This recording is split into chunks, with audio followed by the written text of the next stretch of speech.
important for him to have the room to staff up, to figure out what his priorities are, to be able to distinguish between what he was campaigning on and what is practical, what he can actually achieve. You know, there are certain things that make for good sound bites, but don't always translate into good policy. You know, that's something that he and his team, I think, will wrestle with. You know, what's clear is that he was able to tap into, yes, the anxieties, but also the enthusiasm of his voters in a way that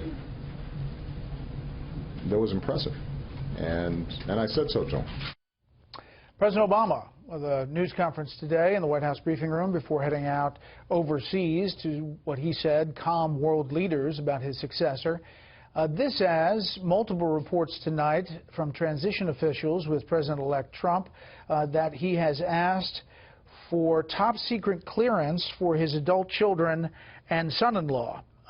There's his adult children there, Ivanka, Don Jr., and Eric, his son-in-law, Jared Kushner, also.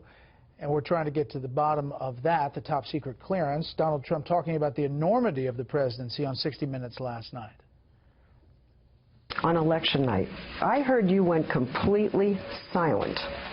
Was it a sort of realization of the enormity of this thing for you? I think so. It's enormous. I've done a lot of big things. I've never done anything like this. It is so big. It is so it's so enormous. It's so amazing. Kind of just took your breath away. Couldn't talk. A little bit, and I think I realized that this is a whole different life for me now. Will be. Let's bring in our panel. Charles Hurt, political columnist for the Washington Times. Caitlin Huey-Burns, national political reporter for Real Clear Politics, and syndicated columnist Charles Krauthammer. Okay, Charlie, we're obviously waiting for all of the transition to take place, but what about this news, if true? How do you read it, and what do you think? Yeah, I don't really know what to make of that. Obviously, we've always known that his family, he was going to rely on his family a lot. Probably not quite that much, but it isn't a surprise that he's going to rely on them and have them. They've been an integral part of the campaign so far, and I think a lot of people probably expected them to be involved with the administration itself. As for the rest of the transition developments, I think that the choice of Reince Priebus as Chief of Staff is probably a wise move that suggests he is interested in learning how Washington works. He's had a great advantage not really knowing or caring how Washington works, just denouncing it. And then the choice of Steve Bannon, Bannon has been, even before he became a formal part of the campaign, has kind of been the heart and soul of the campaign itself. He was sort of the, channeling so many of these issues that drove Donald Trump to victory. And we'll talk more about Bannon in the second panel and some of the reaction that we've seen, Caitlin. But on this day, when you see the president coming out, defending his legacy, but also saying that people who didn't vote for Donald Trump need to give him a chance, your thoughts on what turned out to be a pretty long news conference this afternoon? Right.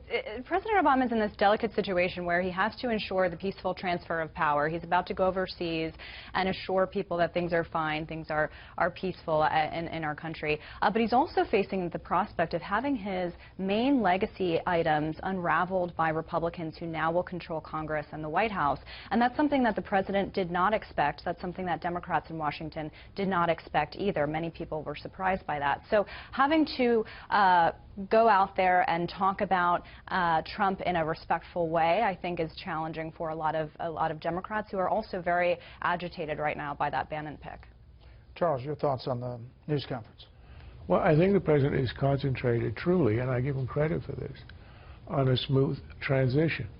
And in part, it was the near catatonic seriousness and soberness of his presentation. His party is losing its mind. You get Harry Reid giving out these unbelievable statements. He ought to be tied down, perhaps medicated. You've got the president setting a different example. He's essentially trying to say, and also this is a signal to leaders overseas, this is not as catastrophic as you think. We're going to make it a smooth transition. He's a reasonable guy. He didn't say that about Trump, but he said he was implying he's within the bounds. The other thing is, I do think he feels a debt to the Bushes. He didn't have a lot of use for them, and he abused them even in his inaugural address.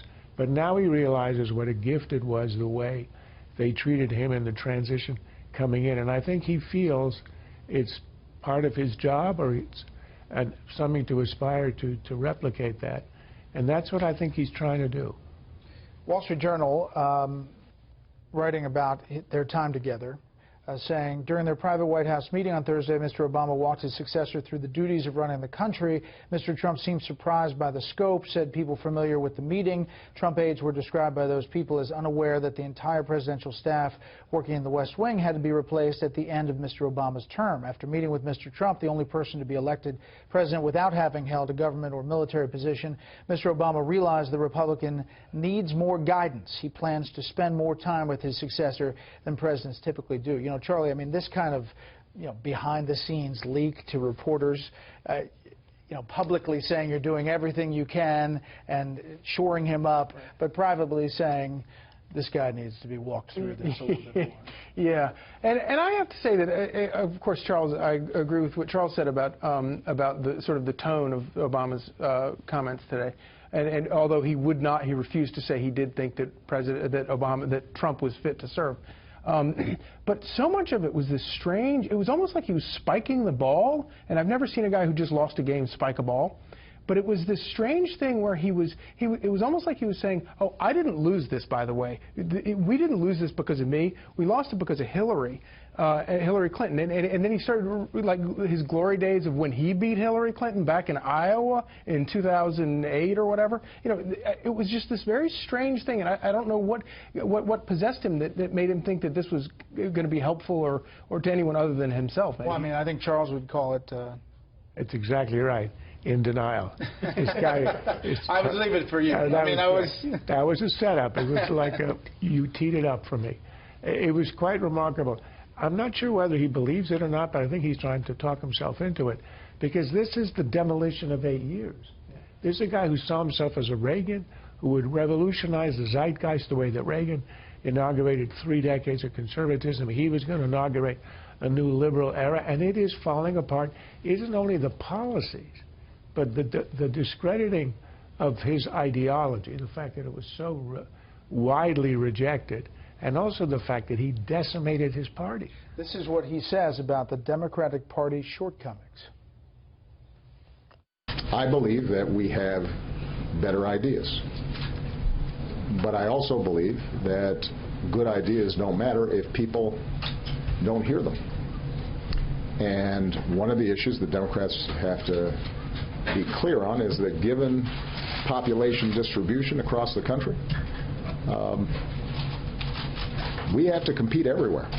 We have to show up everywhere. I mean, Caitlin, the message I take from that is Hillary should have gone to Wisconsin and Michigan. But what's not in that message is 2/3 of state legislatures are Republican.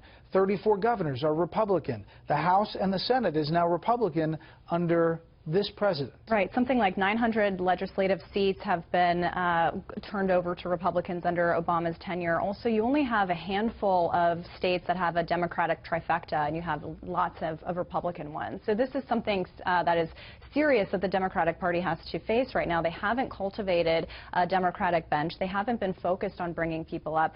Obama was certainly a transformative figure for the party, but he has shown in these elections that they turn out for him and not for Democrats. So he's kind of been separated a little bit from the party. And to Charlie's point earlier, Obama spent several months campaigning for Clinton. He was supposed to bring her over the finish line. And so I think Democrats are looking at that, too, and asking why that didn't work. I mean, let's not sugarcoat it here. He was on multiple radio shows and TV shows saying, my legacy is on the line, especially in African-American communities that did not show up for Hillary Clinton in the same numbers or even near close.